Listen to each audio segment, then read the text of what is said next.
আমি যখন 60-এ পা দেব করছি, তখন আমার এক বন্ধু আমাকে জিজ্ঞাসা করল, কিরে, নিজের মধ্যে এই বয়সে পৌঁছে কিছু পরিবর্তন অনুভব করছিস কি?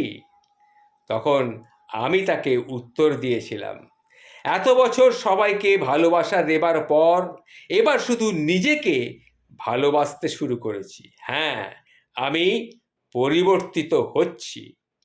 দীর্ঘদিন পরে বুঝতে পেরেছি যে আমি কোনো মানচিত্র নই যে সমস্ত জগৎ আমার ওপরে দাঁড়িয়ে থাকবে।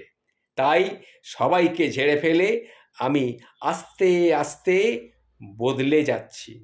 আজকাল আমি দোকানে কিংবা বাজারে গিয়ে 2 পয়সা নিয়ে আর কারো সাথে ঝগড়া করি না, কারণ আমি বুঝতে শিখেছি 2 পয়সা বা 4 পয়সা বেশি খরচ হলে আমি দরিদ্র হয়ে যাব না, বরং যে লোকটি 2 পয়সা বেশি রোজগারের আশায় মাথার ঘাম পায়ে ফেলছে, সে যদি 2 পয়সা বেশি পেলে তার উপকার হয় তো সে পাক। হয়তো সেই 2 পয়সা বেশি দিয়ে তার মেয়েটির লেখাপড়ার সে খরচ চালাবে। সত্যি আমি এখন এই ভাবনাগুলো ভাবতে শিখেছি।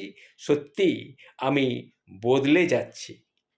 বয়স্ক লোকেদের বলা হয়, একই গল্প বারবার শুনেও বারবার একই গল্প বলো না, তো বারবার একই গল্প বলো না, কারণ অনেক বয়স্ক লোকের তাদের নিজেদের পুরনো কথাগুলো বারবার বলার খুব ইচ্ছে আছে। অনেকে তাই বলে যে একই গল্প বারবার শুনিও না, থামো তো একবার।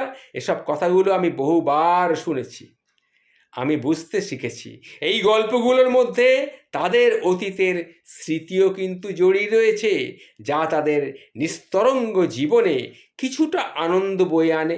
তাই আমি আর সেই আগের মতো তাদের কথা শুনে কিন্তু বিরক্ত হই না। লোকেদের ভুল ত্রুটি দেখে তাকে শুধরে দেবার জন্য আগের মতন আর প্রাণপণ লড়াই করি না, কারণ আমি বুঝতে শিখে গেছি যারা জীবনের পৃথিবীর লোকেদের শোধরানোর দায় আমার নয়, বরং আমার মনের শান্তি আমার কাছে অনেক বেশি দামি। হ্যাঁ, আমি বদলে গেছি। এখন আমি বিনা কারণে মানুষকে অভিনন্দন জানাই, আমি বিনা কারণে কারুকে প্রশংসাও করি। এতে তারা যে আনন্দ পায়, তাদের সেই আনন্দ দিতে পেরে আমি নিজেও আনন্দিত হই। কেউ আমাকে অবজ্ঞা করলে আমি আর আগের মতো অপমানিত হই না, দূরে সরে যাই তাদের থেকে।